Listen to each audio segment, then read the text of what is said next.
Let me congratulate the Global Counterterrorism Council for organizing this event on very interesting issue of money laundering. As we know, the terrorism can be caused by many motivations. Ideology, some criminal-minded people wanting to use their power to terrorize people. There could be waging war against the state and many things.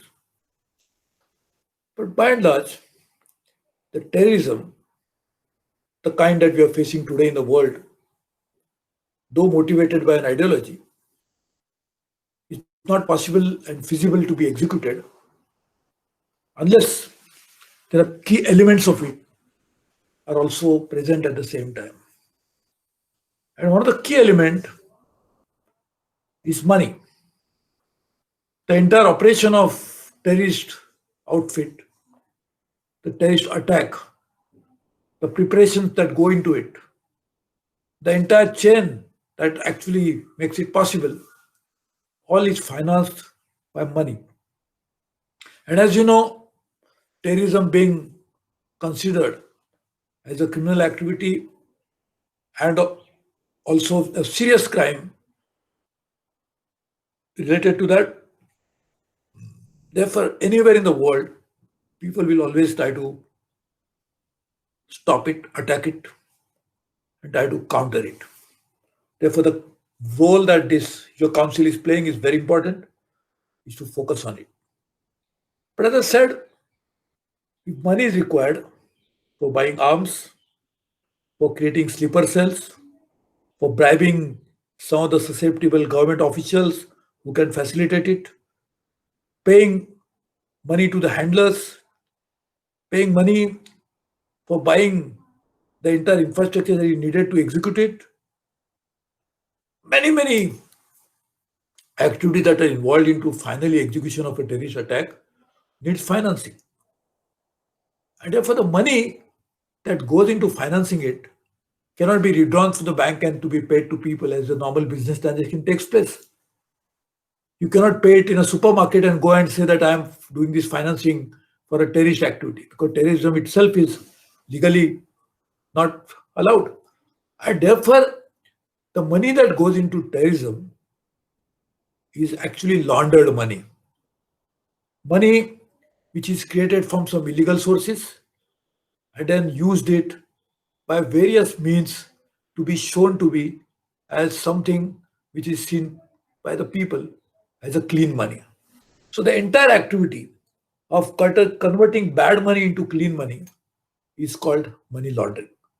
Sometimes you use the money from drugs, but you cannot say that this is my source of my money is that I am selling drugs and making such huge amount of money.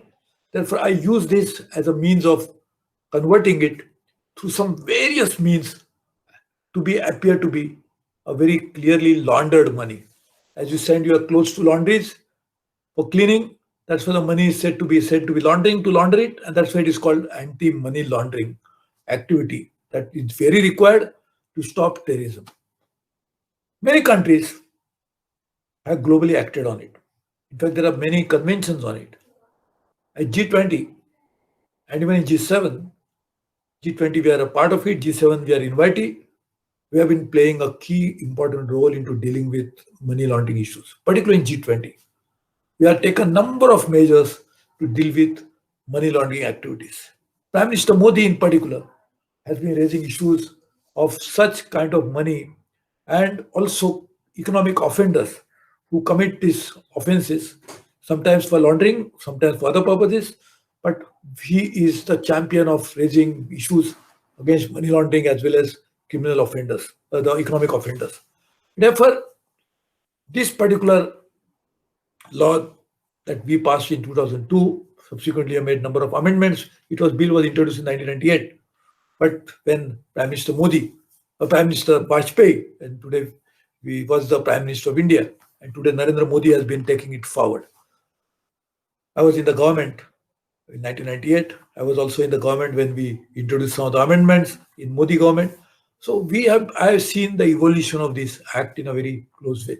I also watched its ongoing evolution in global forums, and we have been working on it. There are many conventions, many agreed ideas, and now we should actually have a global anti-terrorism convention as well. But while we do this, the countries have best practices in many forms. One is layering. The money changes hands. When you sell drugs and make money, you try to start some business. So maybe a restaurant, maybe a hospitality business, maybe a transportation business, and try to show as if that money that you got from drugs is actually made not from drugs, but from these legally carried activities.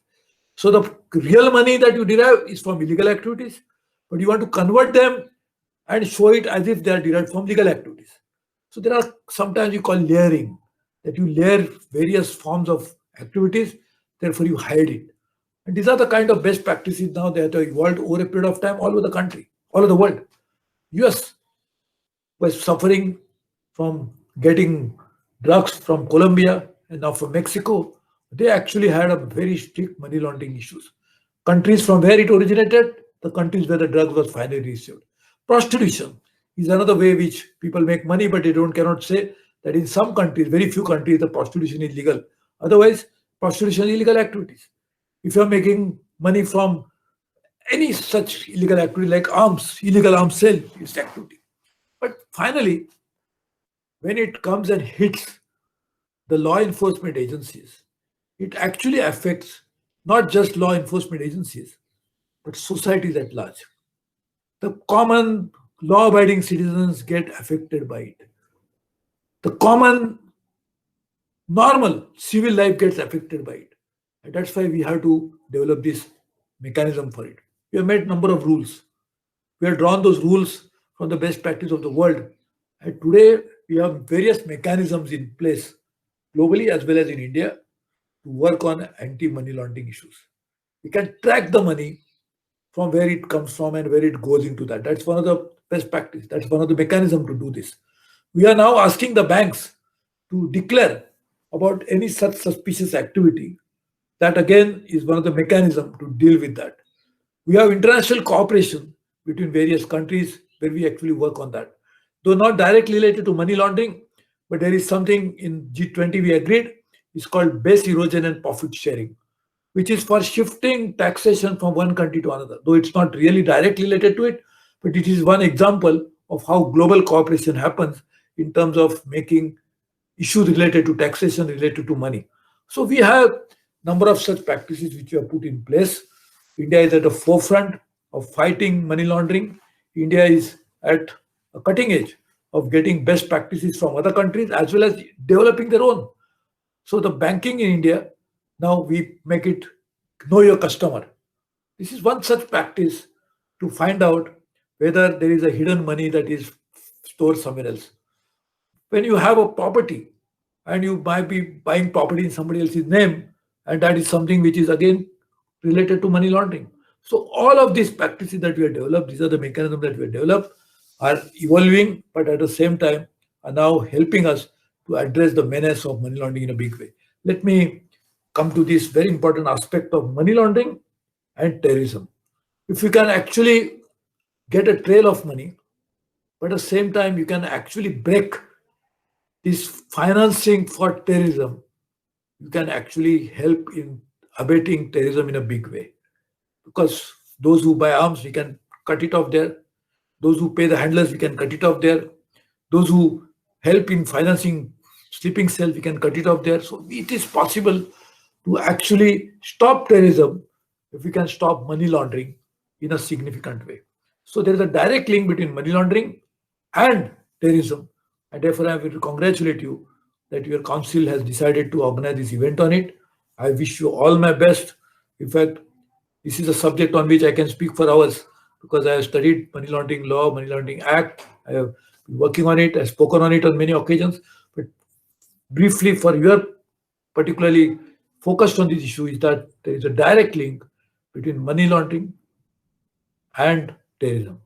So one of the element of attacking terrorism is to cut this off and implement anti-money laundering laws very effectively.